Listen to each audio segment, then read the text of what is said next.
جب بات کریں کچھ بجلی کے بحران کی تو ہم جانتے ہیں کہ بہت ساری چہمگوئیاں شروع ہو گئیں، رومرز آ گئے، گوسپ شروع ہو گئی، میمز کا ایک طوفان آ گیا کہ پاکستان میں بجلی کا بحران. اچھا پھر بہت ساری غلط خبریں پھیلنا شروع ہو گئیں کہ پیٹرول ختم ہو گیا ہے، گیس ختم ہو گیا. آئی نو سرکولر ڈیٹ پاور سیکٹر میں 4000 ارب روپے قریب ہے اور پیٹرول سارا بہت مشکل صورتحال ہے، لیکن اوگرا یہی کہتا ہے کہ ہمارے پاس 1-1.5-2 مہینے کا مال پڑا ہوا ہے تو ہم سیف ہیں. لیکن حقیقت یہ ہے کہ وہ بھی ایک الارمنگ سچویشن ہے.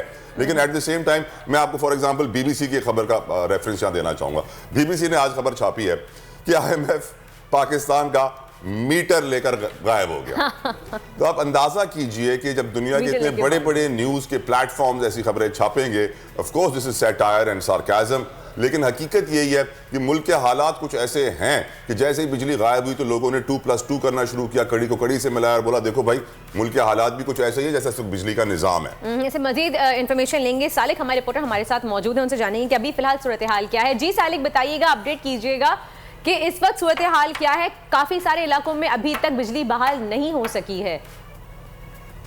جی بالکل ایسی ہی صورتحال ہے. کراچی میں کے الیکٹرک کی جانب سے دعویٰ کیا گیا تھا گزشتہ رات کو 11 بجے جب شہر کی مختلف پورے ملک میں بجلی بتدریج بحال کی جا رہی تھی، تو کے الیکٹرک کی جانب سے دعویٰ کیا گیا کہ شہر کی بجلی 3 سے 4 گھنٹوں میں بحال کر دی جائے گی. لیکن بدقسمتی سے یہ دعویٰ صرف ان کا دعویٰ ہی رہا. شہر کے کسی علاقے میں بجلی جو آئی لیکن وہ آنے کے فوراً بعد چلی گئی. یہی صورتحال ہم نے پورے شہر میں دیکھی. کراچی کے بہت سارے علاقے ایسے ہیں جہاں پر اب 24 سے زائد گھنٹے گزر چکے ہیں لیکن وہاں پر ابھی تک بجلی نہیں آئی. کچھ علاقوں میں بجلی آئی، آنے کے بعد 15 منٹ، آدھے گھنٹے اور 1 گھنٹے کے وقفے کے بعد وہ بجلی دوبارہ چلی گئی. آج صبح 7:30 بجے شہر کے مختلف علاقوں میں ہم نے دیکھا ہے کہ ایک بار پھر بریک ڈاؤن کی صورتحال سامنے آئی ہے. شہر کے جو علاقے ہیں، صدر ہے، مرکزی جو علاقے ہیں، اس کے علاوہ گولی مار، ناظر آباد، نارتھ ناظر آباد کے علاقے ہیں، یہاں پر بجلی آنے کے بعد رات کو دوبارہ چلی گئی ہے. صبح 7:30 بجے ان علاقوں میں بریک ڈاؤن ہوا ہے. اس کے علاوہ رات کے اوقات میں عزیز آباد کے علاقے میں بریک ڈاؤن ہوا ہے، لیاقت آباد کے علاقے میں بریک ڈاؤن ہوا ہے. یہ صورتحال ہم نے پورے شہر میں دیکھی ہے. جبکہ اس کے علاوہ شہر کے جو مضافاتی علاقے ہیں اور خاص طور پر جو کچی آبادیاں ہیں وہاں پر بجلی کی سپلائی تاحال فراہم نہیں کی جا سکی. کے الیکٹرک حکام کا یہ کہنا ہے کہ وہ اپنی 750 میگا واٹ بجلی کو جو سسٹم میں داخل کر رہے ہیں اور اسی وجہ سے شارٹ فال کا انہیں سامنا لوڈ شیڈنگ کر کے تمام کمی کو وہ پورا کر رہے ہیں اور شہر میں بجلی کی سپلائی کو بحال رکھنے کی کوشش کر رہے ہیں. لیکن حقیقت یہ ہے کہ شہر کے بیشتر علاقے اس وقت بھی بجلی سے محروم ہے. سالک میں یہ بھی آ رہا ہے کہ ان لوگوں کے پاس جب یہ بریک ڈاؤن ہوا تو کوئی بیک اپ نہیں تھا، کوئی بیک اپ پلان نہیں تھا. اسی وجہ سے پورے تمام علاقوں کو اس مشکلات کا سامنا، بلکہ پورے پاکستان کو مشکلات کا سامنا کرنا پڑا کل. تو ابھی بھی کوئی پلاننگ نہیں ہے یا اب تک کچھ پتا ہے کب تک بجلی بحال ہو جائے گی ان علاقوں میں جہاں پہ اب تک بجلی نہیں آئی ہے؟ جی بالکل کے الیکٹرک کے حکام تو یہی دعویٰ کر رہے ہیں کہ وہ شہر کی بجلی جو ہے وہ جلد جلد بحال کر دیں گے. لیکن یہ وعدہ ان کا جو ہے ابھی تک وعدہ ہی ہے. ہوا یہ ہے کہ جو شہر کے سسٹم میں جو بجلی شامل کی جانی تھی کے الیکٹرک کی جانب سے اپنی ذاتی مینوفیکچرنگ بنانے کے بعد وہ 750 میگا واٹ کی کہہ رہے ہیں کہ انہوں نے سسٹم میں شامل کی ہے. لیکن اور بیک اپ پلان نہ ہونے کی وجہ سے شہر کو بدترین لوڈ شیڈنگ کا سامنا کرنا پڑا. کیوں ہوا بریک ڈاؤن، کیوں ہوا سالک؟ کچھ معلوم پڑ سکا اس بارے میں؟ کوئی خبر آئی آپ کے پاس اندر کی؟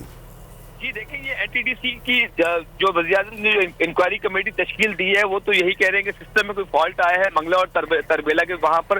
لیکن جو بنیادی جو چیزیں ہیں اس کی رپورٹ 2 سے 3 دنوں میں جو ہے وزیر اعظم کو پیش کر دی جائے گی. ابتدائی رپورٹ آج دوپہر تک پیش کی جانے کے امکان ہے جس سے یہ بتایا جائے گا کہ بجلی کا جو بریک ڈاؤن ہوا اس کی وجوہات کیا ہیں. لیکن ذرائع یہ بتا رہے ہیں کہ سسٹم کے اندر کچھ ٹیکنیکل ایرر ہے جس نے جو بیک اپ اور تمام چیزوں کو جو ہے ڈسٹرب کیا ہے. پورے ملک کی بجلی ایک ساتھ جو سسٹم میں بریک اپ آنے کی وجہ سے پورے ملک کی بجلی ایک ساتھ بند ہوئی ہے. رائٹ سالک، بہت بہت شکریہ. سالک صاحب ہمارے ساتھ موجود تھے. ہمارے رپورٹر ہمیں بتا کہ N T D C national transmission distribution company جو ہے وہ کہہ رہی تربیلا اور منگلا اور 3 دن میں انویسٹیگیشن کمپلیٹ ہوگی. وردہ نے ذکر کیا بیک اپ کا، تو بیک اپ کا ذکر کرنا پاور سیکٹر کے لیے میری نظر میں وردہ بلی کے خواب میں چھیچڑے کے مترادف ہے. کیونکہ ہم وہ ملک ہیں جو اپنی ڈیمانڈ مشکل سے میٹ کرتے ہیں، بہت مشکل سے. اور وہ ڈیمانڈ سپلائی کا جو گیپ ہوتا ہے، آپ دیکھتی ہیں گرمیوں کے اندر جب لوڈ شیڈنگ شروع ہوتی ہے تو معلوم پڑتا ہے جی اتنے 1000 میگا واٹ شارٹ ہے. کل کے پروگرام میں نے آپ کو بتایا تھا کہ ہمارے ملک میں پاور سیکٹر کا نظام اتنا بوسیدہ اور فرسودہ ہے.